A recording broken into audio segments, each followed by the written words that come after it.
अगर आपको पता चल जाए कि आप जिस ज़िंदगी को जी रहे हैं, वो आपकी असली ज़िंदगी है ही नहीं।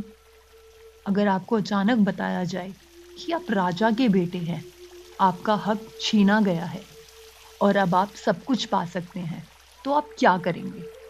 महाभारत में एक व्यक्ति था, जिसे ये सच पता चला। उसका नाम था कर्ण। कुरुक्षेत्र का युद्ध शुरू होने वाला था। चारों तरफ शंखनाद की तैयारी थी। उसी समय कृष्ण अकेले कर्ण के रथ के पास आते हैं। कोई सभा नहीं, कोई गवाह नहीं, बस कृष्ण और कर्ण। कृष्ण कहते हैं, तुम जिसे अपनी पहचान मानते आए हो, वो झूठ है।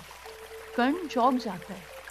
कृष्ण कहते हैं, तुम सूत पुत्र नहीं, तुम सूर्य देव के पुत्र हो। और सबसे बड़ा सच, तुम कुंती के पहले पुत्र हो।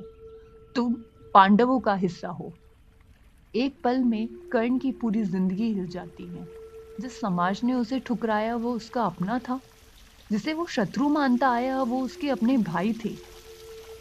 कृष्ण कर्ण से कहते हैं, अगर तुम पांडवों के साथ आ जाओ तो युधिष्ठिर तुम्हारे चरणों में होगा, अर्जुन तुम्हारा अनुज कहलाएगा, द्रौपदी तुम्हें सम्मान देगी, इतिहास तुम्हें धर्मराज मानेगा। यानी कर्ण एक पल में राजा बन सकता था।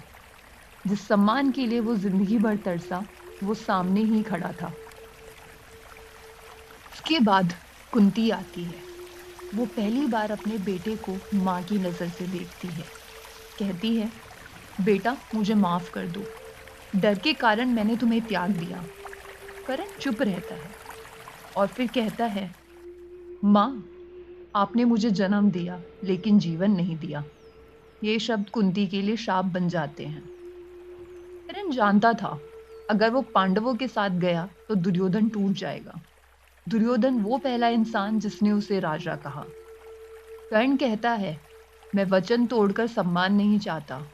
वो कुंती से वादा करता है, मैं अर्जुन के अलावा किसी पांडव को नहीं मारूंगा। यानी उसने अपनी जीत भी सीमित कर ली थी। युद्ध से पहले इंद्र भिक्षुक बनकर आए थे। कर्ण समझ जाते हैं ये मेरा अंत है। फिर भी वो अपने देवताओं का कवच और कुंडल दान कर देते हैं। कर्ण के लिए दान जीवन से भी बड़ा था। कर्ण इसलिए महान नहीं थे क्योंकि वो सबसे शक्तिशाली थे।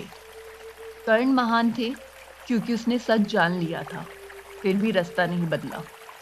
तो बताइए, क्या कर्ण गलत थे या सबसे ज्यादा सही? क्योंकि कुछ लोग युद्ध हारते हैं और कुछ लोग जिंदगी।